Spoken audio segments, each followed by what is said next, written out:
कपड़े धोने वाली बहू। शादी के पहले से ही विभा को कपड़े धोने का बड़ा शौक था। कभी नल के नीचे तो कभी तालाब के पास। अरे मेरी नीली वाली लुंगी नहीं दिख रही है। विभा की अम्मा, कहाँ रखी है लुंगी? अरे वो तो विभा ने परसों ही धोकर रखी थी आपकी अलमारी में, देखो वहीं होगी। वो ना मैंने आज धो दी, मुझे लगा कि गंदी हो गई होगी। अरे कैसे गंदी हो गई थी? उसे तो मैंने पहना भी नहीं। हे भगवान, इस लड़की के कपड़े धोने की आदत से परेशान हो गया हूँ मैं। जितना तो घर में राशन नहीं आता, उससे कहीं ज्यादा डिटर्जेंट पाउडर का खर्चा है। इसकी शादी करवा दो, शादी जाए अपने घर में ही करे काम, फिर चाहे घर के कपड़े धोने हो या पूरे गांव के। हाँ ठीक बोल रही हूँ, देखता हूँ मैं कोई लड़का। वो दिन भी आ जाता है जब विभा को देखने लड़के वाले आ जाते हैं। लड़की मुझे अच्छी लगी। होने वाली सास कहती है, बेटी अगर कुछ पूछना है तो पूछ लो।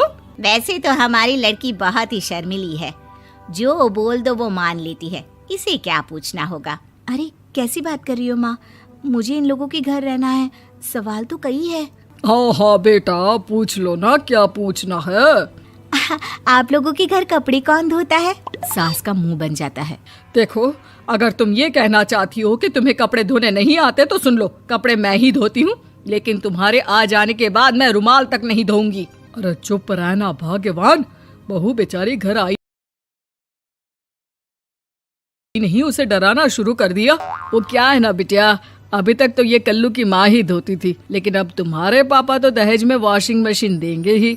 तभी विभा की माँ बोल पड़ती है, सवाल भी पूछा तो क्या। वैसे भाई साहब, मशीन की तो फिर भी कपड़े धोने की कैपेसिटी होती है। मतलब जो बिटिया दे रहे हैं ना विभा, इसे कपड़े धोने का बहुत शौक है। ये आप लोगों के क्या, आस पड़ोस गांव मोहल्ले सबके कपड़े धो दे और उफ तक ना करे। बाहर देखा नहीं आपने कितने कपड़े सूख रहे हैं? सब हमारी बिटिया ने ही तो धोए हैं। बस भी करो ना माँ, शर्म आ रही इतनी तारीफ सुनकर। और तो और एक दाग निकाल कर दिखाओ तो मान जाऊं। हाँ अच्छा, माफ करना बेटा, मैंने गलत समझा। हमें तो रिश्ता बहुत पसंद है। और ऐसे जुड़ जाता है रिश्ता कपड़े धोने का शौक रखने वाली विभा का। उसकी शादी हो जाती है कोयला फैक्ट्री में काम करने वाले कल्लू के साथ। शादी के बाद अचानक विभा चिल्लाती हुई सास के पास आती है। सासू माँ, अरे सासू माँ कहाँ है आप? ये तो धोखा है, धोखा दिया आप लोगों ने मुझे। इसे ससुर के चक्कर के बारे में पता चल गया। अरे तो उसमें तुझे क्यों धोखा मिला है? अरे नल में पानी नहीं आता, कपड़े कैसे कब धुलेंगे? अच्छा, तू पानी नहीं आ रहा उसकी बात कर रही है। तो आपने क्या सोचा? कुछ नहीं। अच्छा, तेरी माँ ने कहा था कि कपड़े धोने का शौक है तुझे,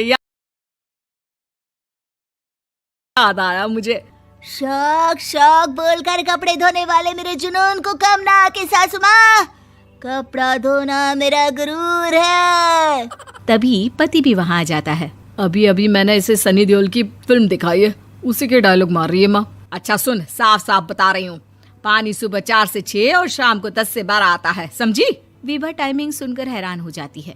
ये क्या भूतों का मोहल्ला है? सुबह 4 बजे उठकर कौन कपड़े धोता है? 4 बजे टंकी में पानी जाता है, फिर सारा दिन धोना ना, किसने मना किया? अरे कैसी बात कर रही हैं? 200 लीटर की टंकी में कितने कपड़े धो लूंगी मैं? सुबह ही उठ जाऊंगी मैं। अब क्या था, विभा सुबह 4 से लेकर रात के 12 बजे तक कपड़े ही धोती रहती। एक रोज सास पड़ोस से निकलकर कहीं जा रही होती है कि साथ वाली कहती है, हाँ कल्लू की माँ, जरा ये बताओ कि 2 साड़ी है, 2 ब्लाउज और एक पेटीकोट और एक नाड़े वाला लंबा कच्छा। हाँ तो? अरे तो क्या, कितना लोगी धुलाई ये बताओ। धोबन दिख रहे हैं हम क्या? हमारे पति सरकारी नौकरी से अभी रिटायर हुए हैं और बेटा सुपरवाइजर है कोयला फैक्ट्री में।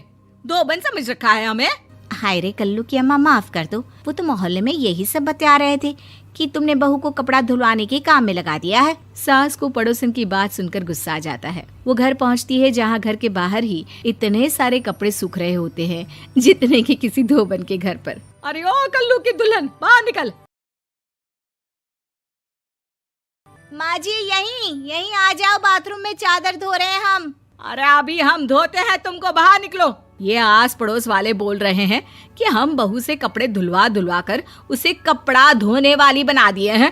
अरे छोड़ो ना माँ जी, किन लोगों की बातों में आती हो? आस पास के लोगों का तो काम ही होता है कि वो किसी तरह सास बहू को लड़ा दे। बहू सारे घर के कपड़े धोती है, ये क्या कम है? बोलिए। सास को भी लग जाता है कि वो बहू का ये सनकीपन नहीं छुड़वा सकती, इससे अच्छा है कि खुद ही चुप हो जाए।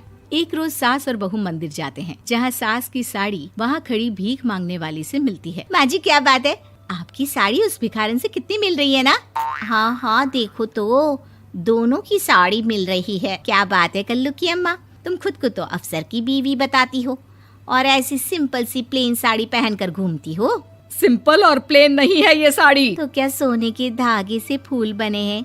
कुछ भी सासू माँ, कुछ भी। हाँ बने थे इस साड़ी में सोने के धागे से फूल। मेरे पति लेकर आए थे मद्रास से स्पेशली मेरे लिए 10,000 की। ताहे भाई साहब इस भिखारन के लिए भी सेम टू सेम साड़ी लेकर आए होंगे 10,000 की। सास उस वक्त तो कुछ नहीं कहती, लेकिन बहू के साथ घर आती है और अलमारी से एल्बम निकाल कर लाती है। ये साड़ी देख रही है, ये वही साड़ी है जिसे मैंने अभी पहना था। इस साड़ी में ये जो चमकदार फूल दिख रहे हैं ना, ये सोने के धागों से काटे गए हैं। लेकिन तू लोकल वॉशिंग मशीन ब्रश से घिस घिस कर सारे फूलों को निकाल कर साड़ी प्लेन कर दी। मुझे माफ कर दीजिए सासू माँ। और तो और, जब मैंने तुझे तेरी गलती के लिए कुछ नहीं कहा, लेकिन तूने तो सबके सामने मेरा मजाक ही बना दिया। क्यों? बहू को समझ में आ जाता है कि अब से उसका कपड़े धोना बंद।